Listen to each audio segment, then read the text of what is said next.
أعوذ بالله من الشيطان الرجيم بسم الله الرحمن الرحيم لا حول ولا قوة إلا بالله العلي العظيم حسبنا الله ونعم الوكيل نعم المولى ونعم النصير وبه نستعين وهو خير ناصر ومعين وصلى الله على رسوله الكريم حبيب إله العالمين سيدنا ونبينا ومولانا أبي القاسم محمد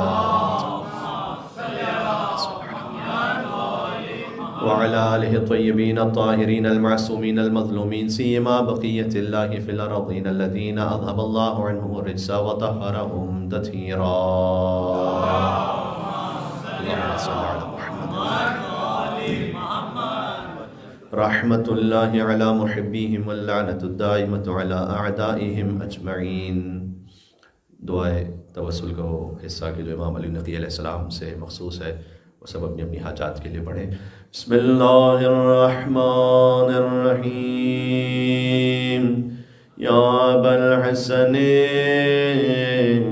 یا علی ابن محمد ایہا الہادی النقی یا ابن رسول اللہ یا حجت اللہ علی خلقہ یا سیدنا و مولانا انا توجہنا واستشفعنا وتوسلنا بك إلى الله وقدمناك بين يدي حاجاتنا يا وجيها عند اشفع لنا. ایک مرتبہ اور یا وجیہا عند اشفع لنا عند اللہ.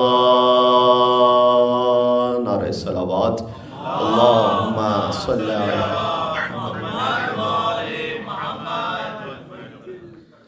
جشن ولادت امام علی نقی علیہ السلام ہے. مولا کے نام پر ایک اور مل کے صلوات بھیجیے گا. اللہم صل علی محمد. آغاز میں خراج تحسین پیش کیا جائے اس صدف کو کہ جس میں اللہ سبحانہ وتعالیٰ نے امام علی النقی علیہ السلام جیسا گوہر امامت متعین فرمایا ہے، اور وہ ہیں بی بی سمانہ مغربیہ. شمالی افریقہ سے تعلق ہے ان کا، اور آپ غور فرمائیے کہاں شمالی افریقہ اور کہاں خاندان بنی ہاشم. لیکن اللہ سبحانہ وتعالیٰ جسے رحم مطہر کا عالی ترین مصداق سمجھے اسے خانوادہ اہل بیت تک پہنچا دیتا ہے. ابھی زیارت وارثہ پڑھیں گے اشہد انک کنت نورا فی الاصلاب الشامخہ والارحام المطہرہ. تو جو صلب شامخ ہے وہ تو امام جواد علیہ السلام ہے، جو رحم مطہر ہیں وہ بی بی سمانہ مغربیہ ہے. اللہ سبحانہ وتعالیٰ نے یہ اہتمام کیا ہے، اور آپ کو یہ ملے گا کہ بہت سے افراد نے اپنا تعلق اور رشتہ جوڑنے کی کوشش کی خانوادہ رسالت سے بھی اور ائمہ علیہ السلام کی خاندانوں سے بھی، کہ نسل رسالت ہم سے آگے بڑھ جائے. لیکن اللہ نے جہاں جس بی بی کو یہ مقام عطا کیا اور اس کے لیے احترام رکھا کہ نسل رسالت جو آگے بڑھی وہ بی بی خدیجہ الکبریٰ سلام اللہ علیہا سے آگے بڑھی، اور جو ائمہ علیہ السلام کی نسل آگے بڑھی ان میں سے بہت ساری ایسی خواتین ہیں کہ جو عربی نہیں ہیں، عجمی ہیں. بی بی شہر بانو ہے، ایران سے ان کا تعلق ہے. بی بی سمانہ مغربیہ شمالی افریقہ سے تعلق ہے. اور کچھ ائمہ علیہ السلام کی ازواج وہ ہیں کہ جن کا تعلق حتیٰ فرانس کے علاقوں سے بھی کچھ بنتا ہے. یعنی اللہ سبحانہ وتعالیٰ نے یہ دیکھا کہ اس وقت اس روئے زمین پر سب سے زیادہ باعظمت اور باتقویٰ خاتون کون سی ہیں، انہیں کسی بھی ذریعے سے پہنچایا ائمہ علیہ السلام کی خانوادے تک. اور چونکہ اس وقت کا جو طریقہ کار تھا وہ کنیز ہی کے طور پر بظاہر ہوتا تھا، تو لہٰذا اس طریقے سے ائمہ علیہ السلام کے گھر تک پہنچایا گیا. تو بی بی سمانہ مغربیہ اللہ سبحانہ وتعالیٰ نے قرآن میں کہا ہے کہ انی لا اضیع عمل عامل منکم من ذکر او انثی، میں تم میں سے کسی بھی عمل کرنے والے کے عمل کو ضائع نہیں کرتا ہوں، چاہے وہ مرد ہو یا عورت ہو. یعنی اگر کسی نے کوئی نیکی کی اللہ سبحانہ وتعالیٰ ہرگز ضائع نہیں کرتا اسے. یہ قانون آپ ہمیشہ اپنے ذہن میں رکھیے گا. آپ نے جو نیکی کی ہے یا آپ اسے اپنی زندگی میں دیکھیں گے اگر کسی مصلحت کی وجہ سے نہ دیکھے زندگی میں تو مرنے کے بعد آپ کی اولاد دیکھے گی. یہ طے شدہ بات ہے. اب یہ بھی ایک واقعہ فوراً ذہن میں آ گیا امام علی نقی علیہ السلام کا, سناتا ہوں آپ کی خدمت میں. ابھی ہم نے زیارت جامع کبیرہ پڑھی, اس زیارت میں عادتکم الاحسان, اہل بیت آپ کی عادت ہی میں احسان کرنا, وسجیتکم الکرم, آپ کی فطرت میں ہے کرم کرنا. آپ 1 2 3 مرتبہ احسان نہیں کرتے, آپ کی عادت میں احسان کرنا, روٹین ہے آپ کا احسان کرنا. اور یہ بھی نہیں فرمایا کہ آپ کی عادت میں مسلمانوں پر احسان کرنا, آپ کی عادت میں سب پر احسان کرنا. تو امام علی نقی علیہ السلام ہی کے زمانے میں ایک شخص جس کا نام ہے یوسف ابن یعقوب, اور وہ کرسچن ہے, اور اسے متوکل نے طلب کیا تھا اپنے دربار میں. اب متوکل کے طلب کرنے کا مطلب ہی, اگر مجھے آگے موقع مل سکا تو میں عرض کروں گا کہ جو خبیث ترین بادشاہ ہے خلفاء بنی عباس میں وہ متوکل ہے, اور وہ زمانے امام علی نقی علیہ السلام میں. تو متوکل نے طلب کیا, تو اس کا یا تو یہ مطلب ہے کہ بہت بھاری کو جرمانہ عائد کرے گا, یا زندان میں ڈال دے گا, یا قتل کروا دے گا. متوکل کے دربار میں طلب کرنے کا مطلب یہ ہوتا تھا. تو اس نے اپنے کسی عزیز سے, یوسف بن یعقوب نے کہا کہ مجھے متوکل نے طلب کیا ہے, تو کیا میں تمہارے امام کی نظر کر سکتا ہوں کہ اگر میں وہاں سے صحیح و سلامت واپس آ گیا تو میں 100 دینار امام کی خدمت میں پیش کروں گا. اور اس نے کہا کہ امام کائنات کے امام ہے, تم نظر کر لو اور اس کا اثر دیکھو. اور وہ سامرہ کے باہر تھا, اور سامرہ میں جب آیا متوکل کے دربار میں تو پہلے ہی گیا امام علی نقی علیہ السلام کے پاس, اور اس نے امام کی خدمت میں 100 دینار پیش کیے. کہا کہ میں نظر کر کے آیا تھا کہ آپ کی خدمت میں پیش کروں گا, اس نیت کے ساتھ کہ میں وہاں بچ جاؤں. اور اس کی جان, مال, عزت اور آبرو جب اس دربار میں محفوظ رہی. دیکھیں یہ بعد میں مسلمان نہیں ہو گیا, اس کے بارے میں نہیں لکھا ہوا, بلکہ یہ کہ کرسچن ہی مر گیا. اب لیکن بہرحال ایک نیکی تو کی ہے. تو اللہ تعالیٰ قرآن میں کہہ رہا ہے کہ اللہ کسی عمل کرنے والے کے عمل کو ضائع نہیں کرتا. عمل عامل ہے, یہاں پر کسی مسلمان عمل کرنے والے کے عمل کو نہیں کہا, کوئی بھی عمل کرنے والا ہو اللہ سبحانہ و تعالیٰ اس کے عمل کو ضائع نہیں کرتا. تو اب اللہ نے اسے کیا جزا عطا فرمائی. اس کی ہسٹری میں آگے لکھا ہوا ہے کہ یہ خود تو کرسچن مر گیا, لیکن اللہ سبحانہ و تعالیٰ نے اسے شیعہ اور محب اہل بیت بیٹا عطا کر دیا.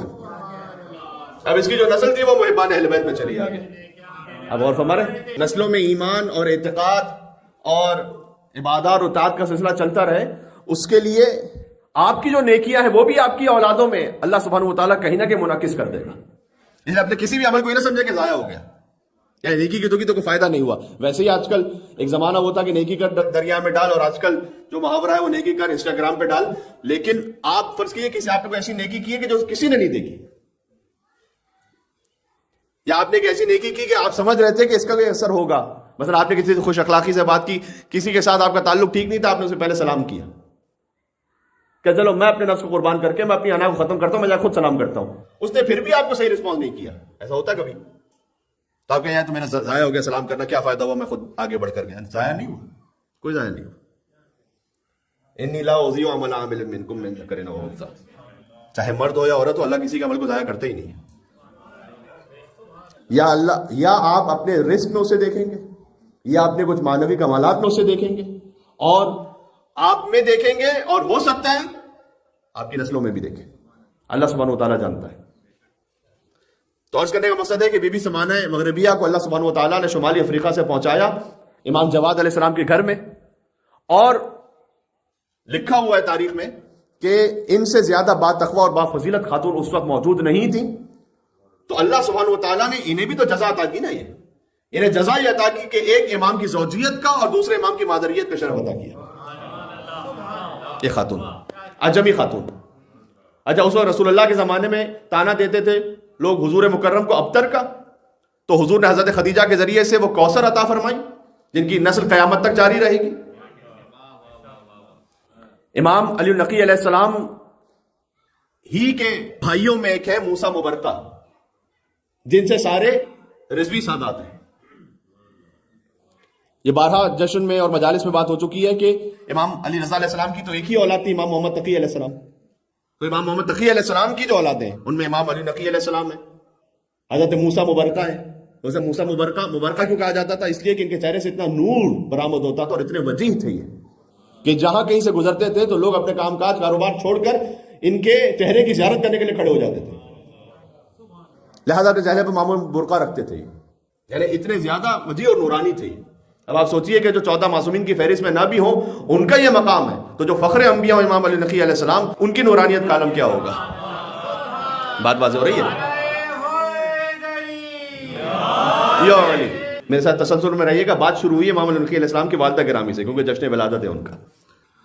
اور پھر امام جواد علیہ السلام کی جو زوجہ امام بی بی سمانہ مغربیہ جو امام علی نقی السلام کی والدہ ہیں، امام جواد کی تمام اولادیں بی بی سمانہ مغربیہ ہی سے.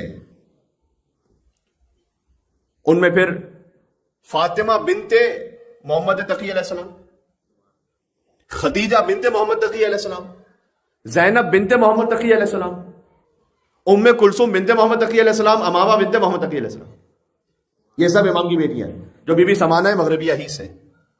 اب آپ اس میں نام دیکھیے، اور ایک اہم ترین نام بی بی حکیمہ بنت امام محمد تقی علیہ السلام. بی بی حکیمہ خاتون وہی کہ جو امام علی نقی علیہ السلام کی بہن ہے، اور انہی کے ساتھ مدفون ہے، انہی کی زری میں جو سامرہ میں زری ہے، جہاں امام علی نقی علیہ السلام بھی مدفون ہے، امام حسن عسکری علیہ السلام بھی مدفون ہے. بی بی حکیمہ خاتون بھی ہے، بی بی نرجس خاتون بھی ہے، یہ تو سب جانتے ہیں. لیکن یاد رکھیے گا بی بی سمانہ خاتون جن کا میں ذکر کر رہا ہوں، سمانہ مغربیہ امام علی نقی کی والدہ، وہ بھی وہی حرم میں مدفون ہے، اسی سامرہ ہی میں مدفون ہے. یہ کم مومنین جانتے ہیں. یعنی بی بی سمانہ مغربیہ اپنے بیٹے علی نقی اور اپنے پوتے حسن عسکری ہی کے جوار میں. بات واضح ہو رہی ہے؟ بی بی سمانہ مغربیہ کی بیٹی ہے بی بی حکیمہ خاتون، تو ماں اور بیٹی ساتھ ہی میں ہے. بی بی حدیثہ خاتون جو والدہ ہے امام حسن عسکری علیہ السلام کی، امام علی نقی کی زوجہ، وہ بھی وہیں پر ہے، وہیں مدفون ہے، سامرہ ہی کے حرم میں. چونکہ امام علی نقی علیہ السلام اپنے پورے خانوادے کے ساتھ ہجرت کر کے گئے تھے مدینہ سے سامرہ، اور یہ ہجرت ہوئی ہے سن 233 ہجری میں. بعض کتابوں میں 243 بھی لکھا ہوا ہے، لیکن زیادہ شاید خریدنے کا 233 ہے. تو 233 ہجری سے لے کر آپ اندازہ لگائیے 254 ہجری میں امام کی شہادت ہے. تو یہ 20 سال اور کچھ ماہ بنتے ہیں جب امام علی نقی علیہ السلام نے سامرہ میں گزارے اپنے پورے خانوادے کے ساتھ. اب امام علی نقی علیہ السلام کی اولادوں میں ایک امام حسن عسکری علیہ السلام ہے، ایک وہ معروف ہستی جو انتہائی جلیل القدر ہے، جنہیں آپ سب حضرت سید محمد کے نام سے جانتے ہیں، جو بلد میں مدفون ہے. در حقیقت جب امام علی النقی مدینہ سے سامرہ تشریف لائے تھے تو حضرت سید محمد کو مدینہ میں اپنا نمائندہ رکھا تھا، تاکہ لوگوں کے امور آپ سنبھالیے وہاں پر. انتہائی جلیل القدر، اتنے بڑے امام زادے ہیں یہ، اور اتنا عظیم مقام ہے ان کا کہ اکثر شیعہ تو یہی سمجھتے تھے کہ امام علی نقی علیہ السلام کے بعد حضرت سید محمد ہی امام ہونے والے ہیں، یعنی کہ جس کا مقام اتنا ہو کہ گویا امامت سے مل رہا ہو. جو غازی عباس علیہ السلام کے لیے ایک شاعر نے شعر کہا کہ ایسی رفعت کہ جہاں سرحد عصمت مل جائے، ایسی رفعت کہ جہاں سرحد عصمت مل جائے، اور 2 قدم آگے بڑھے اور امامت مل جائے.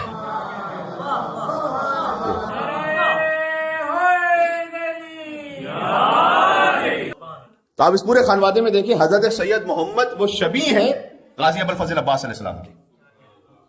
اور صدام لعین واصل جہنم ہو گیا، اس نے اپنے زمانے میں امام حسین علیہ السلام کے حرم پر اٹیک بھی کیا. آج تک گولیوں کے نشان وہاں موجود بھی ہیں، آپ نے دیکھا ہوگا جنہوں نے زیارت کی ہے انہوں نے اسے وہ پرزرو کر کے رکھا ہوا تاکہ وہ ظلم کی یاد باقی رہے کہ یہاں پر اتنے محترم مقدس مقام پر بھی فائر کیا گیا تھا اور یہاں ظلم کیا گیا. لیکن کہا یہ جاتا ہے کہ 2 حرم ایسے تھے جن میں جانے کی وہ جرأت نہ کر سکا، اور جن کی بے ادبی کی وہ جرأت نہ کر سکا ان کی جلالت کی وجہ سے. ایک غازی ابوالفضل عباس علیہ السلام کا حرم، اور ایک بلد میں حضرت سید محمد ابن امام علی نقی علیہ السلام کا حرم. یہی وہ حضرت سید محمد ہیں کہ اگر کوئی ان کے حرم میں جھوٹی قسم کھا لے تو اس پر اسی وقت عذاب نازل ہوتا ہے. اگر اللہ سبحانہ وتعالیٰ کی کوئی جھوٹی قسم نعوذ باللہ من ذالک کھا لے، لہذا وہاں پر لوگ بہت سے اپنے مالی معاملات طے کروانے کے لیے اسی حرم میں آتے ہیں، کہتے ہیں اب قسم کھاؤ. اگر کوئی ڈسپیوٹ ہو گیا کسی طور پر بھی حل نہیں ہو پا رہا، کہتے ہیں قسم کھاؤ اللہ سبحانہ وتعالیٰ کی حضرت سید محمد کی ذریعے کے سامنے. وہ جرأت نہیں کر سکتا وہاں پر کوئی جھوٹی قسم کھائے. وہاں سے اگر کوئی اپنے لیے، جیسے بعض لوگ حرم کی کچھ چیزیں کبھی سرقے کی نیت سے بھی اور کبھی تبرک کی نیت سے بھی بغیر اجازت کے اٹھا کے لے کے جاتے ہیں. جو یہ سرقہ جو میں نے کہا یہ کاف 2 نقطے والا ہے، سرقہ دوسرے والا سرکاری، سرقہ عربی میں کہتے ہیں چوری کو. تو اگر کوئی اس نیت سے لے کے جائے یا کوئی تبرک ہی کی خاطر، لیکن بغیر اجازت کے تو آپ حرم سے کوئی صدقہ بھی نہیں لے کے جا سکتے. آپ یہ نہیں کہہ سکتے کہ وہ کربلا میں تبرک ہے امام حسین علیہ السلام کے حرم کی صدقہ ہے، یہاں تو بے شمار صدقہ ہے، میرے ایک لے جانے سے کون سا فرق پڑ جائے گا، میں بغیر اجازت چھپا کے لے جاؤں. نو، ناٹ الاؤڈ. اب آپ سوچیے کہ حرم امام حسین علیہ السلام سے کوئی ایک صدقہ لینے کے لیے اللہ سبحانہ و تعالیٰ اسے غصبی قرار دے دیتا ہے، تو جو اتنے کبھی اپنی بہن کا، کبھی اپنے بھائی کا، کبھی اپنے چچا کا، کبھی اپنے ماموں کا، کبھی اپنے پتہ نہیں کس کے عزیز کا، رشتہ دار کا، مومنوں کا مال کھا کے بیٹھ جاتے ہیں، اللہ تعالیٰ اسے کیسے برداشت کرے گا کہ وہ اس جگہ پہ جو وہ غصبی ہو جاتی ہے. اب بہرحال تو بات یہ میں نے اس لیے چھڑی کہ حضرت سید محمد ابن امام علی نقی علیہ السلام، اگرچہ کہ ساری باتیں میں کچھ اور بالکل موضوع سوچ کے آیا ہوا تھا، لیکن بات سے بات یہ نکلتی چلی گئی، تو چلے ٹھیک ہے، آج خانوادہ امام علی نقی علیہ السلام پہ بات ہو جائے. پہلے امام کی والدہ پہ بات ہوئی، پھر امام کی جو زوجہ ہے حضرت حدیثہ خاتون کہ جو امام حسن عسکری علیہ السلام کی والدہ ہے، وہ بھی ساتھ میں وہی مدفون ہے. پھر امام کی جو اولاد ہے وہ امام حسن عسکری علیہ السلام تو سبھی جانتے ہیں، حضرت سید محمد، ان کی جلالت اتنی ہے کہ میں نے کہا کہ وہاں سے اگر کوئی حرم سے کوئی چیز لے آئے بغیر اجازت تو وہ سواری آگے نہیں بڑھتی. اگرچہ کہ جب ہم کاروان میں جاتے ہیں لوگوں کی بات بتلاتے ہیں تو میں ان سے ادباً یہ ریکویسٹ کرتا ہوں کہ آپ تجربہ کر کے بھی چیک نہ کیجئے گا کہ مولانا نے بتلایا تو ذرا چیک کر کے دیکھیں کہ گاڑی چل رہی ہے نہیں چل رہی. ہو سکتا ہے اس لیے کہ یہاں سے تو چل جائے لیکن بغداد ایئرپورٹ سے جہاز رک جائے پھر آپ کا وہاں پر، تو نمازیں بخشوانے گئے تھے، روزے گلے پڑ گئے. پھر الشاکین فیکم، زیارت جامع کبیرہ میں ہے کہ اہل بیت میں بیزار ہوں ان سے جو آپ کے فضیلتوں میں شک کرتے ہیں، میرا کوئی تعلق نہیں ان سے. تو میں نے عرض کیا کہ حضرت سید محمد وہ شبیہ ابوالفضل عباس علیہ السلام میں اس معاملے میں بھی کہ غازی عباس علیہ السلام جیسے امام کے فرزند ہیں، امام کے بھائی ہیں، امام کے چچا ہیں، ویسے ہی حضرت سید محمد امام کے فرزند ہیں، امام کے بھائی ہیں، امام کے چچا ہیں. بلکہ حضرت سید محمد کی جو مختصر زیارت جو ذریعہ مطہر کی طرف ان کا دروازہ جاتا ہے اس کے بالکل اوپر سبز رنگ میں جو زیارت لکھی ہوئی ہے 3 جملوں کی مختصر زیارت، السلام علیکم ابا جعفر، ان کی کنیت ابو جعفر ہے، یا محمد ابن علی، خود سید محمد ہے اور ان کے والد علی نقی علیہ السلام ہے. اور اس میں اسی انداز سے انہیں پکارا گیا کہ السلام علیکم یبن الامام، اے امام کے فرزند آپ پر سلام، السلام علیکم یا اخل امام، اے امام کے بھائی یعنی حسن عسکری کے بھائی آپ پر سلام، السلام علیکم یا ام الامام، اے امام مہدی کے چچا آپ پر سلام. حضرت حجت کے چچا ہیں، سبحان اللہ. اچھا، امام علی نقی علیہ السلام کی جہاں اولادوں پر بات ہو رہی تھی، ایک جملہ اور کہہ دوں یہاں پر آپ کے لیے، شاید تھوڑا سا اس میں ایک لطافت بھی ہو. میں نے کہا کہ امام علی نقی علیہ السلام کے فرزندوں میں امام حسن عسکری جانتے ہیں سب، حضرت سید محمد جانتے ہیں سب، ایک اور فرزند جن کا نام ہے سید حسین. اب امام علی نقی کے جو فرزند ہوئے ان میں حسن بھی ہیں، حسن عسکری، اور حسین بھی ہیں. لہٰذا امام حسن عسکری اور ان سید حسین کو ملا کر لوگ انہیں حسنین کہتے تھے، جو امام حسن اور امام حسین کو کہا جاتا تھا. انہیں حسن حسین کو ملا کر حسنین جو کہتے تھے، تو حضرت امام حسن عسکری اور حضرت سید حسین. اور حضرت سید حسین کی فضیلت یہ ہے اور ان کا مقام یہ ہے کہ امام زمانہ علیہ السلام نے جو گفتگو کی ہے وہ حضرت سید حسین کے لہجے میں کی ہے، ان کی آواز میں. یہ کیا کہہ دیا میں نے؟ یہ اہتمام تھا امام علی نقی اور امام حسن عسکری علیہ السلام کی جانب سے کہ چونکہ اب 12ویں کی غیبت شروع ہونے والی ہے تو 12ویں کو محفوظ بھی رکھنا ہے دشمنان اہل بیت کی نگاہوں سے. لہٰذا جب حضرت حجت کی ولادت ہو گئی 15 شعبان المعظم، تو جب انہوں نے کلام کرنا شروع کیا تو پردے کے پیچھے سے وہ بات کرتے تھے تو ایسا لگتا تھا کہ کوئی اور بچہ نہیں بات کر رہا بلکہ سید حسین ابن علی نقی بات کر رہے ہیں، تاکہ ان کی آواز کا پردہ رہے. یہ تو تاریخی طور پر کچھ شواہد ہو گئے. ان ساری باتوں میں درمیان میں یہ جملہ بھی میں نے کہہ دوں. ابھی ہم نے عرض کیا کہ اس سلسلے میں ابوالفضل عباس علیہ السلام کی جو شبیہ بنتے ہیں امامت سے رشتوں میں، وہ کون ہے؟ حضرت سید محمد. بی بی زینب سلام اللہ علیہ کی بھی ایک شبیہ ہے، اور بی بی معصومہ کلثوم سلام اللہ علیہ کی بھی ایک شبیہ ہے، وہ ہے بی بی حکیمہ خاتون جو 10ویں امام کی بہن ہے، امام محمد تقی علیہ السلام کی بیٹی ہے. ایک امام کی بیٹی ہے، ایک امام کی بہن ہے، ایک امام کی پھوپھی ہے. یعنی امام محمد تقی علیہ السلام کی بیٹی ہے، امام علی نقی علیہ السلام کی بہن ہے، امام حسن عسکری علیہ السلام کی پھوپھی ہے. اور یہ وہی خاتون ہے کہ شب پتہ شعبان امام حسن عسکری علیہ السلام نے جنہیں روک لیا تھا بی بی نرجس خاتون کے پاس کہ آج وہ فرزند آنے والا ہے جو دنیا کو عدل و انصاف سے پر کر دے گا جیسے دنیا ظلم و جور سے بری ہوگی. اور انہوں نے کہا تھا کہ اے بیٹا حسن عسکری، آثار ولادت تو کوئی معلوم نہیں ہوتے، اور امام حسن عسکری علیہ السلام نے کہا تھا کہ پھوپھی جان جو امر الہی ہے وہ متحقق ہو کے رہے گا اور وعدہ الہی پورا ہوگا. یہ وہی بی بی حکیمہ خاتون ہے. کیا عظیم مقام ہے. بی بی معصومہ قم کی زیارت پر اللہ سبحانہ و تعالیٰ آپ کو لے جائے انشاءاللہ.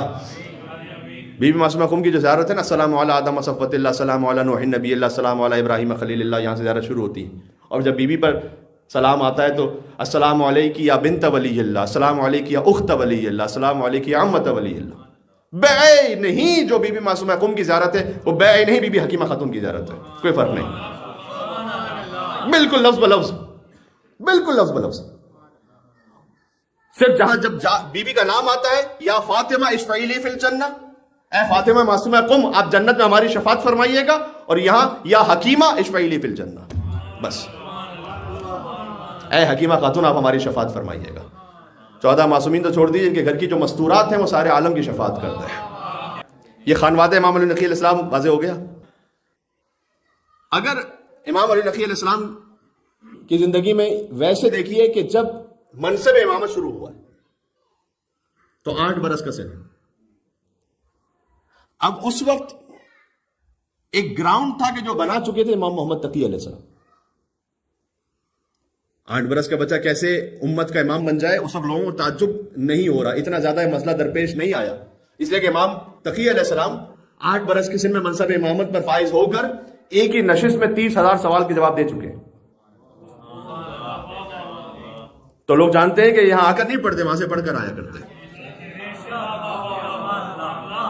تو جو امام محمد تقی علیہ السلام کے زمانے کا ڈاؤٹ ہے وہ امام علی نقی علیہ السلام کے زمانے میں دور ہو چکا ہے. وہ جانتے ہیں کہ 8 برس کا بچہ بھی چونکہ علم لدنی رکھتا ہے، علم کسبی نہیں ہے. ہم سب کے پاس علم کسبی ہے. علم کسبی یعنی کسی سے سیکھا ہے. آپ کو تمام شیعہ سنی ہسٹورینز یہ لکھتے ہوئے ملیں گے، چاہے امام نہ بھی مانتے ہوں، کہ امام علی نقی علیہ السلام عالم و زمانے ہی، امام جعفر صادق علیہ السلام عالم و زمانے ہی، اپنے زمانے کے سب سے بڑے عالم، امام تقی علیہ السلام عالم و زمانے. یہ لفظ آپ کو کثرت سے ریپیٹ ہوتا ہوا ملے گا. اطمینان کے ساتھ آپ سے کہہ رہا ہوں، سنی ہسٹورینز بھی جو ہسٹری لکھ رہے ہیں اور انہیں امام وقت حجت خدا سمجھتے ہوئے یہ بات نہیں کہہ رہے، لیکن اپنے زمانے کے سب سے بڑے عالم. تو سوال تو ان سے ہوتا ہے کہ آپ کہہ رہے ہیں کہ اپنے زمانے کے سب سے بڑے عالم ہے، تو ان کا استاد کون ہے؟ شاگردوں کے تو نام لکھیے، استاد کا تو نام لکھیے. کون ہے استاد؟ جب آپ استاد تلاش نہ کر پائیں تو پھر سمجھ جائیں کہ وہ سینہ بسینہ علم ہے کہ جس کے لیے امیر المومنین نے فرمایا کہ اللہ کے رسول نے مجھے 1000 علم کے باب سکھلایا اور میں نے ہر باب سے 1000 باب کو نکالا. یہ وہ علم ہے. شیخ توسی نے امام علی نقی علیہ السلام کے 185 شاگرد لکھے. بہرحال 185 ویسے تو ایک بڑا عدد ہے، لیکن امام جعفر صادق علیہ السلام کے زمانے سے کمپیئر کیجئے تو کم ہے. 4000 تھے وہاں، کیونکہ امام علیہ السلام کے پاس بظاہر کا موقع نہیں ہے. لیکن 185 شاگرد امام علی نقی علیہ السلام کو سخت ترین دور میں کہ جب نظر بندی ہے اور ابتدا میں تو قید، اور جب قید تھی تو ایک قبر امام کے سامنے کھود دی گئی تھی بظاہر امام کو خوف دلانے کے لیے. متوکل نے کام کیا تھا کہ یہ قبر آپ کی ریڈی ہے، اگر کسی کو نظر بند کر دیا جائے، شکنجے میں لے لیا جائے اور قبر بھی سامنے کھود دی جائے کہ یہ تمہاری قبر ہے. اب یہ ان علی زین العابدین کے فرزند ہیں کہ جو دربار یزید میں فخر سے اس بات کا اعلان کر رہے ہیں کہ الموت لنا عادت و شہادتنا کرامت. موت تو ہماری عادت ہے، شہادت ہماری میراث ہے. تو کون ڈرا سکتا ہے امام علی نقی علیہ السلام کو؟ لیکن بہرحال انہوں نے سامنے اپنی طرف سے اہتمام کیا اور امام کو نظر بند بھی رکھا گیا. ان حالات میں 185 شاگرد ہو جانا معمولی بات نہیں، بہت بڑی بات. اور امام نے جو اپنے زمانے میں کام کیا، میں اسے 4 نکات میں پیش کرنا چاہتا تھا، لیکن شاید اتنا وقت نہیں بچا کہ میں چاروں تک پہنچ سکوں کہ جس میں امام کی زندگی کا سارا خلاصہ ہو جائے. بندہ فقیر کی کوشش ہمیشہ یہ رہتی ہے کہ جس امام کا جشن ہو انہی پہ بات ہو، جس امام کی شہادت کی مجلس انہی پہ بات ہو. تو امام علی نقی علیہ السلام کے زمانے میں امام نے جو کام کیا ہے اپنے شاگردوں کے ذریعے سے، کہ اب امام چونکہ سامرہ میں، لہذا تقریباً امام کا جو تعلق ہے وہ ظاہری اسباب کے تحت کٹ ہو چکا ہے اکثر شیعوں سے. اتنا آسان نہیں امام سے ملنا. ایک تو یہ کہ اتنا فاصلہ، قم، اہواز، کوفہ یہاں کے جو رہنے والے ہیں ان کا بڑا فاصلہ ہو گیا اب سامرہ سے ملنا آسان نہیں اتنا. اور امام کے پاس جب پہنچے بھی, سامرہ پہنچ بھی جائے تو امام کے گھر تک کیسے پہنچیں گے؟ اتنا تو آپ میرے ساتھ ایگری کریں گے کہ جی پی ایس وغیرہ تو گوگل نہیں ہوتا تھا اس زمانے میں کہ ہم نے گوگل ڈالا جی پی ایس تو پہنچ گئے. تو آپ امام علیہ السلام تک پہنچیں گے کیسے؟ آپ کس سے بات کریں گے کہ میں علی نقی علیہ السلام سے ملنا چاہتا ہوں؟ کیا پتا آپ کو کون جاسوس ہے, کیا پتا آپ کو کون سپاہی ہے, کیا پتا آپ کو کون انڈر کور ہے. اس کے بعد اسے پیسے بھی دیں گے تو پہنچ پائیں گے امام تک؟ نہیں پہنچ. ایک جہاد ہے امام تک ملنا. تو اب ہر شیعہ تو امام تک پہنچ نہیں سکتا. تو امام علیہ السلام نے کیا کہ اپنے شاگرد متعین فرما دیا, اپنے خاص نمائندے. انہی میں سے ایک حضرت سید عبدالعظیم حسنی ہے جو رائے میں متعین فرمائے. سبحان اللہ. جن کے لیے امام نے ارشاد فرمایا کہ مرحباً یا ابو القاسم, ان کی کنیت ابو القاسم ہے, اے ابو القاسم مرحبا, انت ولینا حقا, تم ہمارے برحق ولی ہو. سید عبدالعظیم حسنی کا احترام فقط امام زادہ ہونے کی وجہ سے نہیں. وہ امام زادے ضرور ہیں لیکن وہ چوتھی نسل میں امام حسن علیہ السلام کی اولاد میں سے. تو ہو سکتا ہے بہت سارے ایسے امام زادے ہوں کہ جو پہلی ہی نسل میں امام زادے ہوں, لیکن آپ اتنی عظمت کے ان کے قائل نہ ہوں, لیکن چوتھی نسل میں امام زادہ گزرا ہے. تو سید عبدالعظیم حسنی کا احترام امام زادہ ہونے کی وجہ سے ہے, لیکن اور مزید احترام عالم اور فقیہ ہونے کی وجہ سے اور محدث ہونے کی وجہ سے. سید عبدالعظیم حسنی نے اپنے سارے عقائد پیش کیے تھے امام علی نقی علیہ السلام کے سامنے کہ آپ چیک کر لیں کہ مولا میں صحیح عقیدے پر ہوں یا نہیں. کیا نصیب ہے, کیا مقام ہے اور کیا تسلیم ہے امام کے سامنے کہ مولا مجھے چیک کر لیں میں صحیح عقیدے پر ہوں یا نہیں ہوں. امام نے کہا تولینا حق, تو ہمارے پر حق ولی. اب رہے اس زمانے میں تہران نہیں تھا, رہے وہاں سے اگر کوئی امام تک پہنچنا چاہتا ہے, پہنچ نہیں پا رہا, اسباب ہی نہیں,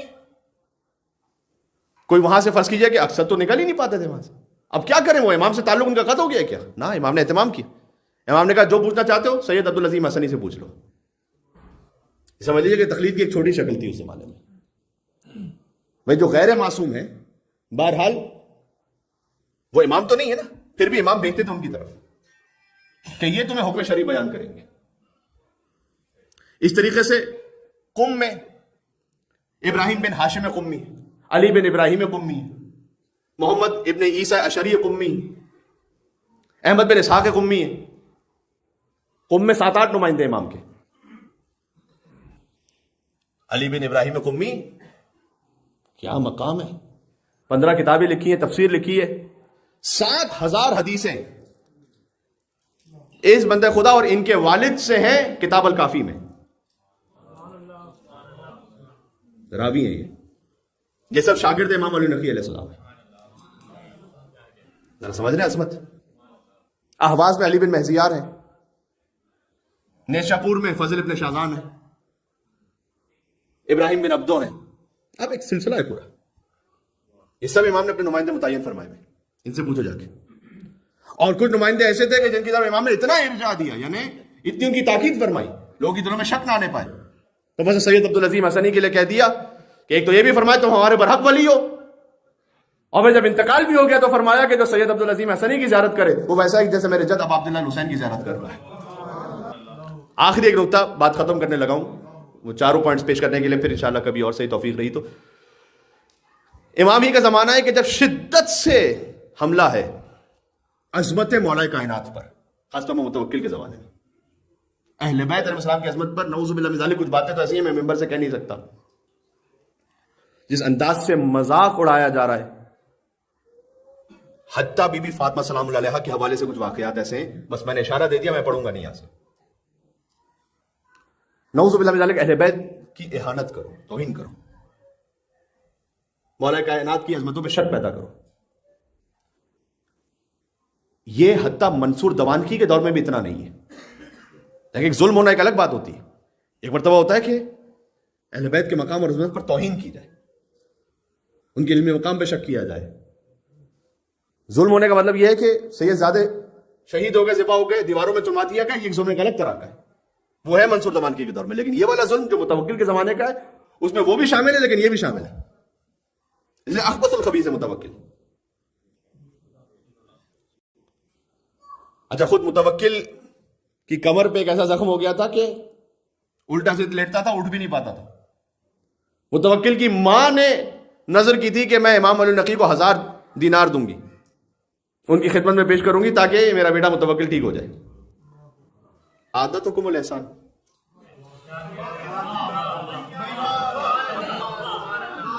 کیا کہنا ہے، اتنا لیوریج ہم کسی مومن بھائی کو دینے کو تیار نہیں ہوتے. امام صاحب نے متوکل پہ احسان کر رہے، اس کی ماں نے نظر مانی، بہرحال شفا ہو گئی بعد میں. لیکن خیر متوکل کا ظلم اتنا زیادہ بڑھ گیا کہ ایک موقع پر امام علیہ السلام کی زبان مطابق پہ جملہ آ گیا کہ کیا میرا مقام ناقہ صالح سے کم ہے؟ جب اہل بیت علیہ السلام یہ جملہ کہتے ہیں سمجھ جائیے کہ پھر مصائب اپنی شدت پر ہے. کہ امام نے کہا کہ ناقہ صالح علیہ السلام کو جب قتل کیا گیا تو اس کا عذاب بھوگتا قوم میں، اور یہ امام نے جملہ کہا اور 3 دن بعد متوکل واصل جہنم ہو گیا. متوکل کو اس کے بیٹے مستنصر نے ہی قتل کیا، اور اس کے بعد وہ بھی قتل کر دیا گیا. بعد میں مستعین آیا، بعد میں معتز آیا، معتز نے پھر امام علی نقی علیہ السلام کو زہر دیا. بات واضح ہو رہی؟ تو بہرحال امام علی نقی علیہ السلام اس زمانے میں حملہ شدت سے. آخری جملہ پڑھ رہا ہوں بس، یہ آخری جملے کا میرا مطلب ہے کہ آخری پوائنٹ ڈسکس کر رہا ہوں. امام نے عقیدے پر حملے کے مقابلے کے لیے 3 تحفے دیے ہمیں. ایک زیارت جامع کبیرہ جو ابھی پڑھی گئی، ایک زیارت امیر المومنین روز غدیر،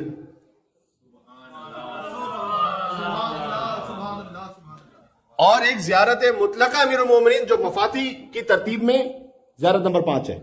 وہ تعلیم کرتا ہے امام علی نقی علیہ السلام میں مختصر سی زیارت 5 جملوں کی، کمال زیارت ہے وہ. ابھی میں کچھ جملے پڑھتا ہوں ابھی خدمت میں. زیارت غدیر، شیخ عباس قمی نے لکھا کہ یہ زیارت دور سے پڑھو، نزدیک سے پڑھو، غدیر میں پڑھو، غیر غدیر میں پڑھو. یعنی غدیر کے دن تو پڑھنے ہی چاہیے، اس کے علاوہ جب بھی پڑھیں. اور یہ بزرگ علماء کا جملہ میں آپ تک پہنچا رہا ہوں کہ ایسی زیارت دیکھی ہی نہیں گئی. ایسی زیارت ہمارے پاس جو اس کا انداز ہے وہ اتنا یونیک ہے کہ ایسی زیارت ہمارے پاس آئی ہی نہیں. کسی بھی امام سے روایت میں جو امام علی نقی علیہ السلام نے تعلیم فرمائی اپنے جد مولا علی کے لیے غدیر کے دن، اور یہ بھی اس وقت تعلیم فرمائی تھی کہ جب امام کو مدینہ سے لے جایا جا رہا تھا سامرا.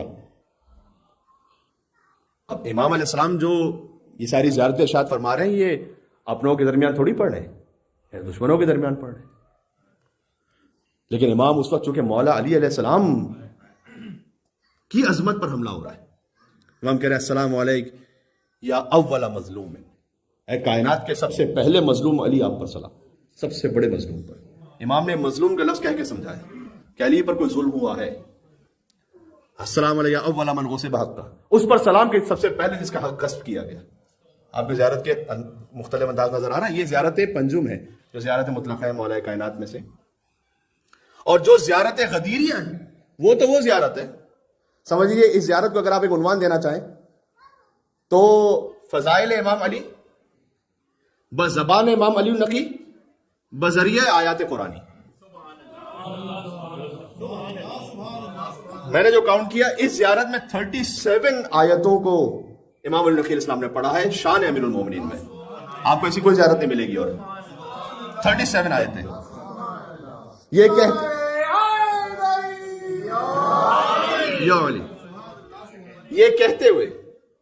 کہتے ہوئے کہ اے میرے جد علی، آپ کے فضائل پہ قرآن نطق کرتا ہے، بات کرتا ہے، جس کا مصداق یہ ہے کہ وَمِنَ الْمُؤْمِنِينَ رِجَالٌ صَدَقُوا مَا عَاهَدُوا اللَّهَ، جس کا مصداق یہ ہے کہ وہ يُطْعِمُونَ الطَّعَامَ عَلَىٰ حُبِّهِ مِسْكِينًا وَيَتِيمًا وَأَسِيرًا،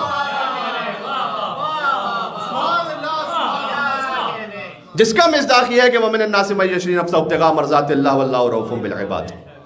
یہ امام ایک کے بعد ایک آیتیں پڑھتے گئے. سبحان اللہ. یہ وہ ذریعہ ہے کہ جس کے ذریعے سے امام علیہ السلام نے مولا علی کی معرفت کروائی ہے. ایک جملہ اور عرض کر دوں. مولا رضا علیہ السلام سے روایت ہے کہ آپ نے فرمایا کہ اے ابو النصر، جہاں کہیں بھی تم دنیا میں ہو، روز عید غدیر اپنے آپ کو قبر امیر المومنین پر پہنچا دو.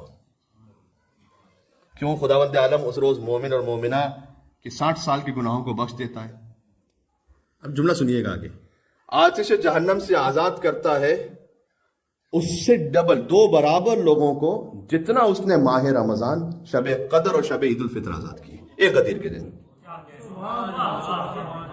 ماہ رمضان میں آپ سنتے ہیں نا آتش جہنم سے اتنا آزاد کرتا اللہ سبحانہ و تعالیٰ لوگوں کو، شب قدر میں اس سے 2 برابر، ان سب سے 2 برابر۔ یا علی، امام علی نقی علیہ السلام گزر رہے تھے مدینہ سے سامرا، امام کو قید کر کے لے جایا جا رہا تھا، اور امام نے وہاں غدیر کا دن آیا، امام نے کہا مجھے اپنے جد علی کی قبر پہ جانے دو، اور وہاں یہ زیارت امام نے غدیر کے دن پڑھی۔ اب دیکھیں نا، ان مال عسر یسرا، ہر مشکل کے ساتھ ایک آسانی ہے، تو یقیناً ہر مشکل کے ساتھ ایک آسانی ہے۔ امام کو قید کر کے تو لے جا رہے ہیں ظاہری، لیکن یہی سبب بن گیا کہ غدیر کے دن امام قبر امیر المومنین پر ہوں، اور وہ زیارت تعلیم فرماتے ہیں کہ جو ایسی معرکۃ العرا ہو جس میں 37 آیتوں کے ذریعے سے مولا علی کے فضائل بیان کیے جائیں۔ اس زیارت کی جو مجھے بہت لطیف بات لگتی ہے وہ یہ لگتی ہے، زیارت کس کی ہے میرے بھائی؟ مولا علی علیہ السلام کی، باقیوں کو شک ہے؟ مولا علی علیہ السلام کی زیارت ہے۔ آغاز زیارت کا یوں نہیں ہو رہا السلام علیکم یا امیر المومنین، السلام علیکم علی ابن ابی طالب، مولا علی کی زیارت ہے، آغاز ہے السلام علی محمد رسول اللہ۔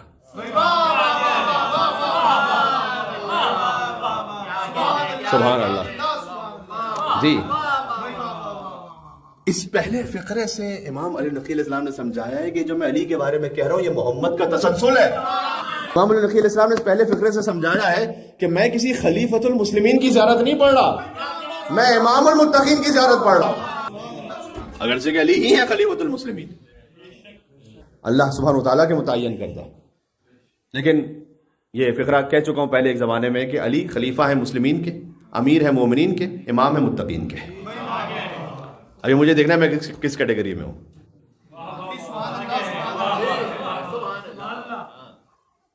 اگر انہیں فقط ایک خلیفہ کی حیثیت میں ماننا ہے، وہ بھی کہ جو لوگوں نے مل کے متعین کر دیا یا وہاں پر دنیا کے حالات کے تحت ہو گیا، تو میں مسلمانوں کے لیول پر ہوں۔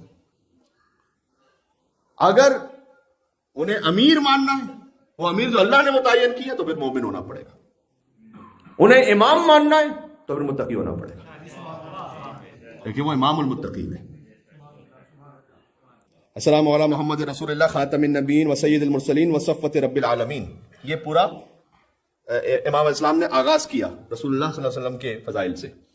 اس کے بعد میں کچھ جملے ہی پڑھوں گا۔ یہ جملہ بھی میں نے جب پہلی مرتبہ پڑھا تو میں جب بھی بلکہ پڑھتا تو بڑا مجھے لطف آتا ہے۔ کیوں؟ اب سوچیے ایک مرتبہ تو میں کہہ رہا ہوں مجھ جیسا خاکی خاطی گناہگار انسان، اے میرے مولا علی آپ پر سلام۔ ایک دفعہ خود مولا علی النقی کہیں السلام علیک یا مولا یا امیر المومنین، اے علی النقی کے مولا علی مرتضیٰ آپ پر سلام۔ السلام علیکم یا مولا یا، یہ امام علی نقی علیہ السلام نے پڑھا، اے میرے مولا امیر المومنین آپ پر سلام، یا امین اللہ فی ارض و سفیرہ فی خلق، اے اللہ کے امین اس کی زمین پر، اور اے اللہ کے سفیر اس کی مخلوقات میں۔ اللہ کے سفیر ہے مولا علی اور تمام ائمہ علیہم السلام۔ السلام علیکم یا دین اللہ القویم و صراطہ المستقیم، اے اللہ کے دین پر چلنے والے پر سلام نہ، السلام علیکم یا دین اللہ، اے اللہ کے دین آپ پر سلام۔ کیا کہا جائے، کیا کہا جائے؟ اے اللہ کے دین محکم، دین القویم، علی آپ پر سلام۔ دیندار بہت سے ہیں، دین است حسین، حسین دیندار نہیں، حسین دین ہے۔ وصراط المستقیم، اے صراط مستقیم آپ پر سلام۔ واہ، یہی تعلق ہے اس میں بھی۔ سلام آپ پر اے مومنوں کے امیر، آپ اللہ پر ایمان لائے جب لوگ مشرک تھے، آپ نے حق کی تصدیق کی جبکہ دوسرے تکذیب کر رہے تھے، آپ نے جہاد کیا جبکہ لوگ ڈر رہے تھے۔ امام اسلام نے آگے سے فرمایا فلعن اللہ جاحد ولایتک بعد الاقرار، خدا لعنت کرے اس پر جو آپ کی ولایت کے اقرار کے بعد منکر ہو گیا۔ اب مجھ سے نہ پوچھو غدیر میں مبارکباد کس نے دی تھی اور بعد میں منکر ہو گیا۔ سلام اس پر جس نے اللہ سے کیے ہوئے اپنے عہد کو پورا کر دیا، واہ، جس پر خدا اجر عظیم دے گا۔ پھر آگے فرمایا خالی مولا علی علیہ السلام کے لیے نہیں، فرمایا اشہد انک و عمک و اخاک، میں گواہی دیتا ہوں، میں علی النقی گواہی دیتا ہوں کہ اے علی مرتضیٰ آپ، و عمک آپ کے چچا حضرت حمزہ، و اخاک آپ کے بھائی جعفر طیار، الذین تاجرتم اللہ بنفوسکم، ان سب نے اپنا نفس بیچ دیا اللہ کی خدمت میں، اللہ سے تجارت کی۔ یہ حضرت حمزہ علیہ السلام کا مقام ہے، حضرت جعفر طیار علیہ السلام کا مقام ہے۔ اب آیت دیکھ لیجئے گا، فَأَنزَلَ اللَّهُ فِيكُمْ، تو پس ان 37 آیتوں میں سے ایک آیت یہی ہے، تو پس اللہ نے نازل کی آیت آپ کے لیے، یعنی اے علی آپ کے لیے، اے حضرت حمزہ آپ کے لیے، اے جعفر طیار آپ کے لیے، کہ ان اللہ اشتری من المؤمنین انفسهم واموالهم بان لهم الجنہ، سورہ توبہ کی آیت، کہ اللہ نے خرید لیا ہے مومنین سے ان کے نفسوں اور ان کے مالوں کو، اس کے بعد انہیں جنت عطا کر دی ہے۔ یہ آیت ان کے لیے نازل ہوئی ہے۔ سبحان اللہ۔ اشہد یا امیر المومنین، بار بار اس میں امیر المومنین کی تکرار بھی ہے، امیر المومنین سے پہلے، اے امیر المومنین میں گواہی دیتا ہوں، ان الشاک فیک ما آمن بالرسول الامین، آپ کے بارے میں شک کرنے والا تو رسول اللہ پر ایمان ہی نہیں لے کر آیا۔ اب یہ میں کہوں خطابت میں تو بہتوں کو اعتراض ہوگا کہ علی کو نہ ماننے والا درخت رسول اللہ کو ہی نہیں مانتا۔ اب امام علی نقی اسلام کا کیا کیجئے گا؟ امام علی نقی اسلام فرما رہے ہیں کہ جو آپ میں شک، ایمان نہ لانے والا نہیں، شک کرنے والا، وہ آپ پر ایمان ہی نہیں لے کر آیا، اور جس نے آپ کے علاوہ کسی اور کو آپ کا مثل بنایا کہ کوئی آپ جیسا ہے، وہ دین محکم کا دشمن ہو گیا۔ اللہ اکبر۔ یا علی، میں گواہی دیتا ہوں کہ آپ خدا عزیز و رحیم کے مقصود ہیں، آپ اس کے مقصود ہیں۔ اس ارشاد میں کہ ان ھذا صراطی مستقیما، اللہ نے جو آیت نازل کی ہے اس میں مراد آپ ہیں علی۔ یہ جملہ بھی بڑا میں نوٹ کر کے آیا تھا ایسے، وانت القائل، آپ اے امیر المومنین اکثر یہ کہتے تھے کہ لا تزید فی کثرت الناس تزیدنی کثرت الناس حولی عزتا، لوگوں کا کثرت میں میرے ارد گرد جمع ہو جانا میری عزت میں کوئی اضافہ نہیں کرتا۔ علی ان کے ماننے والوں کی وجہ سے علی نہیں بنا، وہ علی سے پہلے والے تھے، علی کی وجہ سے اس کے ماننے والے مومن بنتے۔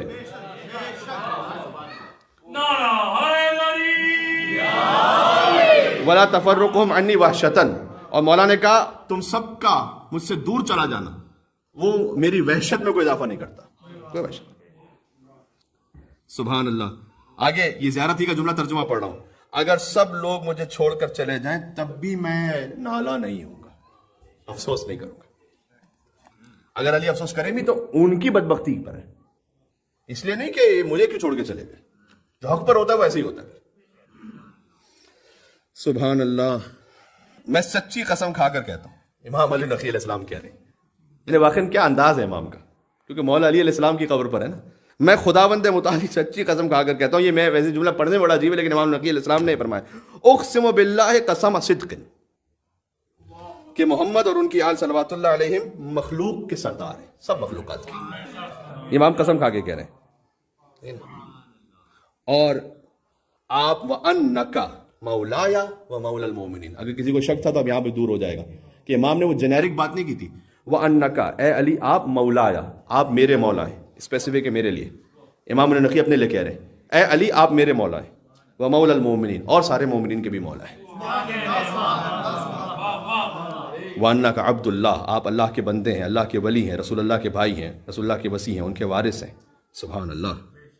اور آپ رسول اللہ آپ ہی کے لیے قسم کھا کر کہتے تھے کہ اس خدا کی قسم جس نے مجھے حق کے ساتھ مبعوث کیا ہے کہ اے علی جس نے آپ کا انکار کیا وہ مجھ پر ایمان ہی نہیں لے کر آیا۔ ابھی جملہ پڑھو، من جہدک ولا اقر باللہ من جہدک، رسول اللہ تک بات نہیں، ابھی آپ بات آگے جا رہی ہے، جس نے آپ کا انکار کیا اس نے اللہ کا اقرار ہی نہیں کیا۔ اس لیے زیارت غدیر کو پڑھ لیجئے گا، اے میرے مولا، پھر کہتے ہیں مولا آیا، آپ کی فضیلت چھپی ہوئی نہیں ہے، آپ کا نور بجھنے والا نہیں ہے۔ سبحان اللہ۔ پھر اس کے بعد ذکر کیا بدر کا، ذکر کیا سارا، امام زیارت میں ذکر کر رہے ہیں کہ بھئی بدر کے دن آپ نے کیسے جہاد فرمایا، احد کے دن کیا کیا، حنین کے دن کیا کیا، خیبر کے دن کیا کیا، ایک ایک امام ذکر کرتے رہے، زیارت تھوڑی تفصیلی ہے۔ اور آخری زیارت کا حصہ پڑھ کے پھر میں بالکل اینڈ زیارت کا جملے پڑھتا ہوں۔ قال اللہ عز و جل، اللہ عز و جل نے کہا، امام علی نقی علیہ السلام فرماتے ہیں ان الانسان خلق ہلوعا، انسان بہت بڑا حریص اور بے صبر ہے، اذا مسہ الشر جزوعا، جب اس تک کوئی برائی پہنچتی ہے تکلیف تو جزا فضا فریاد کرتا ہے، یہ مجھ تک کیوں آ گئی۔ واذا مسہ الخیر منوعا، جب کوئی اچھائی ہوتی ہے تو پھر بخیل بن جاتا ہے، آگے پہنچاتا نہیں ہے۔ الا المصلین، مگر نماز پڑھنے والے ایسے نہیں ہوتے، یہ اللہ نے قرآن میں کہا ہے۔ مولا علی نقی کہتے ہیں فاستثنى اللہ تعالی نبیہ المصطفیٰ وانت یا علی، یہ جو اللہ نے کہا ہے کہ مگر نماز پڑھنے والے ایسے نہیں ہوتے، ان سے مراد رسول اللہ صلی اللہ علیہ وسلم ہے اور اے علی آپ ہیں۔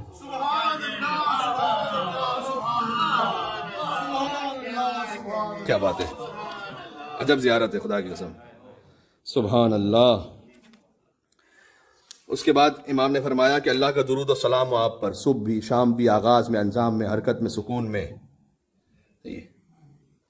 خدا لعنت کر، پھر امام حسین علیہ السلام کے ظالم اور قاتلوں پر بات شروع ہو گئی کہ ان ظالم اور قاتلوں پر اور ان کا اتباع کرنے والوں پر۔ اب یہ جملے جو آپ سے فیملیئر ہیں زیارت عاشورہ کے، لیکن یہ زیارت غدیر کے، اللہم خص اول ظالم وغاصب لآل محمد باللعن، سب پر لعنت ہو جنہوں نے آل محمد کے حق کو غصب کیا، وَكُلَّ مُسْتَنٍ بِمَا سَنَّ إِلَى يَوْمِ الْقِيَامَةِ، اور جو کوئی ان کی سنتوں پر چل رہا ہے قیامت تک۔ اور درود و سلام و خاتم النبیین پر، سید الوسین پر، آلہ طیبین الطاہرین تک۔ وَجْعَلْنَا بِهِمْ مُتَمَسِّكِينَ، پروردگار ہمیں متمسک رکھ ان سے، سبحان اللہ، اور قرار دے ہمیں کامیاب لوگوں میں، اور محفوظ بنا دے ہمیں ہر قسم کے خوف سے، اور وہاں ہمیں یعنی ان کی ولایت ہمیں ایسے عطا فرما کہ لا خوف علیہم ولا هم یحزنون، کہ جن کے لیے دل میں نہ کوئی خوف ہوتا نہ کوئی حزن ہوتا ہے۔ فلاح عشق اپنی بقا سے ملنے جاتے ہیں، مودت کی مہک بن کر ہوا سے ملنے جاتے ہیں۔ ہماری جستجو توحید ہے لیکن توسل سے، ہم در مولا نقی پر خدا سے ملنے جاتے ہیں، ہم امام علی نقی علیہ السلام سے خدا سے متصل ہونے جاتے ہیں۔ بات ختم ہو گئی عزیزوں۔ آج کی گفتگو میں ابتدا میں امام علی نقی علیہ السلام کے خانوادے پر گفتگو ہوئی، ان کی والدہ کے لیے جو ایک جملہ ہے وہ میں اپنی ماؤں بہنوں کے لیے دہرا دوں۔ بی بی سمانہ مغربیہ، جن پر میں بات کر چکا ہوں، خود امام علی نقی علیہ السلام کا فرمان ہے کہ امی عارفتن بحقی، میری ماں میرے حق کی عارفہ تھی۔ اس پہ یقیناً گفتگو ہو تو پھر ایک دوسری گفتگو شروع ہو جائے گی۔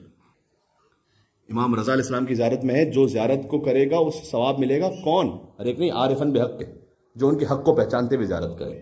بی معصومہ خم کی زیارت میں عارفن بحق ہا، عارفن بحق کا مطلب کیا ہوتا ہے؟ یعنی انہیں مفروض الطاعہ سمجھتے ہوئے، ان کی اطاعت فرض ہے، یہ سمجھتے ہوئے زیارت کریں، اس کے لیے یہ سارا ثواب ہے۔ امام علی نقی نے فرمایا امی عارفۃ بحقی، میری ماں میرے حق کی عارفہ تھی، یعنی یہ کہ اگرچہ کہ وہ میری والدہ ہے لیکن وہ جانتی تھی کہ میری اطاعت فرض ہے۔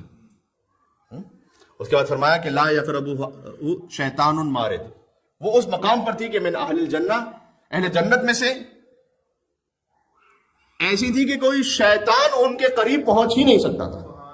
امام النقی نے سند دی ولا ینالھا جبار عنید، کوئی جابر طاغوت ان تک پہنچ نہیں سکتا تھا۔ اس کے بعد فرمایا کہ وہ لمحہ بلمحہ خدا کی نگاہ خاص سے رحمت میں تھی۔ یہ امام علیہ السلام کی سند موجود ہے ان کی والدہ کے لیے۔ میری گزارش ہے مستورات سے، ایک سمپل سا پیغام اس میں ہے لیکن زندگی بھر کے لیے کافی ہے۔ وہ جو امام نے فرمایا نا کہ شیطان ان کے قریب نہیں پہنچ سکتا تھا، میری جوانوں سے گزارش ہے، بالخصوص میری مائیں بہنیں جو سن رہی ہیں، آپ کی زندگی میں کیسے بھی حالات ہوتے ہیں، شیطان کو کبھی اپنے قریب نہ پٹکنے دیں۔ یہاں اگر آپ نے کوئی کوتاہی دکھائی تو شیطان وسوسہ کرتا ہے، قل اعوذ برب الناس ملک الناس الہ الناس من شر الوسواس الخناس والذی یوسوس فی صدور الناس، وہ سینوں میں وسوسے کرتا ہے۔ کبھی وہ وسوسہ کرے گا کہ تمہارے حالات ایسے ہیں چھوڑ دو شوہر کو، کبھی وہ وسوسہ کرے گا کہ یہاں نہ تمہیں کوئی مالی طور پر پریشانی ہوگی، سوشل سیکورٹی سسٹم بھی سپورٹ کرے گا، طلاق لے لو تو کیا فرق پڑتا ہے۔ یہ سارے وسوسے ہیں شیطان کی۔ میں یہ نہیں کہہ رہا کہ کبھی کبھار ہوتا ہے ایسا کہ کوئی بہت ایسی سچویشن ہو جاتی ہے کہ جہاں پر اللہ تعالیٰ نے رکھا ہے بہرحال طلاق کا سسٹم، لیکن یہ ہر دوسرے تیسرے دن سوچنے والی بات نہیں ہے، یہ شیطان کا وسوسہ ہے جو بڑی شدت سے کرتا ہے وہ. اور بعد میں پتا چلا کہ کتنے ہی ایسے کیسز ہوتے ہیں کہ 2 ماہ بعد، 3 ماہ بعد، 6 مہینے بعد، 1 سال بعد پھر خود ایک پچھتاوا ہو رہا ہوتا ہے کہ وہ کام کیوں کیا تھا. لیکن اب انا اڑے آتی ہے اور اب اتنا زیادہ کانفلکٹ ہو چکا ہوتا ہے، اتنا زیادہ آپس میں غصہ اور انوموسٹی ہو چکی ہوتی کہ اب میڈیشن کا کوئی چانس رہتا نہیں. نہ شیطان کو موقع دیجیے. آپ کے لیے شاید فائنینشیل سسٹم کے اعتبار سے سپورٹ ہو جائے گا، لیکن باپ بھی ضروری ہے بچوں کی تربیت کے لیے، اور ماں بھی ضروری ہے. ماں کا احترام اور ماں کا وہ پیار اور ماں کی وہ ممتا وہ بھی ضروری ہے تربیت کے لیے. بات واضح ہو رہی؟ بس جان گرامی، امام اسلام نے فرمایا، بات کو ختم کر رہا ہوں، کہ میری ماں وہ تھی کہ شیطان ان کے قریب نہیں آ سکتا تھا. کبھی شیطان آپ کو بے حجابی کے نام پہ بہکائے گا، ہو سکتا ہے کبھی فیمنزم کے نعروں پہ بہکائے. یہاں پر اس تقریر کا یہ مقصد نہیں ہے کہ سامنے سے مردوں کو ظلم کرنے کی اجازت مل گئی. میں یہ نہیں کہنا چاہ رہا ہوں. وہ ایک حدیث میں آیا کہ جو خاتون اپنے شوہر کی بد اخلاقی پر صبر کرے، حدیث ہے، اللہ سبحانہ و تعالیٰ اسے حضرت آسیہ کے ساتھ مشہور فرمائے گا. حضرت آسیہ سلام اللہ علیہ، ان کا جو شوہر ہے وہ فرعون ہے نا. تو بہرحال اگر کوئی اپنے شوہر کی بدخلقی پر صبر کرے تو اللہ سبحانہ و تعالیٰ حضرت آسیہ کے ساتھ مشہور فرمائے گا. اب اس حدیث کا یہ مطلب نہیں ہے کہ مردوں کو کہا جا رہا ہے کہ تم فرعون بن جاؤ تاکہ تمہاری بیوی آسیہ بن جائے. یہاں پر عورتوں کو صبر کرنے کی تاکید کی جا رہی ہے، مردوں کو فرعون بننے کے لیے نہیں کہا جا رہا. تو آپ کے لیے اللہ سبحانہ و تعالیٰ نے شرعی حدود رکھی ہے، وہ آپ کو اس میں رہنا ہے. لیکن بہرحال میں کہہ رہا ہوں کیونکہ بات ہوئی امام کی والدہ پر، لہٰذا میں جملہ عرض کرنے لگا ہوں کہ خاص طور پر یہ 2 بڑے سینسٹیو معاملات ہوتے ہیں. ایک حجاب کا معاملہ ہوتا ہے اور ایک فیملی نظام کو باقی رکھنے کا معاملہ. اس میں شیطان سب سے زیادہ آگے وسوسہ کرتا ہے کسی مومنہ کے دل میں. اگر اس نے اپنے آپ کو اس سے بچا لیا انشاءاللہ وہ مشہور ہوگی امام علی نقی کی والدہ بی بی سمانہ خاتون کے ساتھ کہ شیطان ان کے قریب نہیں آ سکتا تھا. اپنے آپ سے دور کر دیں شیطان کو. لا حول پڑھیں، سورہ قل اعوذ برب الفلق، قل اعوذ برب الناس پڑھیں رات کے وقت بالخصوص ہوتے وقت. یہ کرنے کے بعد انشاءاللہ اہل بیت علیہ السلام کی شفاعت بھی نصیب ہوگی. ان کی زندگی سے خاص ہماری زندگیوں میں رحمت برکتیں شامل بھی رہیں گی انشاءاللہ. جشن کا اختتام کر رہا ہوں. دعا امام زمانہ علیہ السلام پڑھتے ہیں، جو وہ امام زمانہ کے جو پوتے ہیں امام علی نقی علیہ السلام کے، اور بہت زیادہ تیاری کروائی امام علی نقی علیہ السلام نے اپنے امام حجت عجل اللہ تعالیٰ فرج شریف کی غیبت کی اور بعد میں ان کے ظہور کی، لیکن وہ موقع بالکل نہیں بن پایا. تقریباً 55 منٹ ہو گئے مجھے بات کرتے ہوئے. بات کو اختتام کرتے ہیں حضرت حجت کے نام پر برائے خوشنودی امام علی نقی علیہ السلام. آج ہم اس دعا کو پڑھ رہے ہیں. بسم اللہ الرحمن الرحیم. اللہم کن لولیک حجت ابن الحسن صلواتک علیہ وعلا آبائہ فی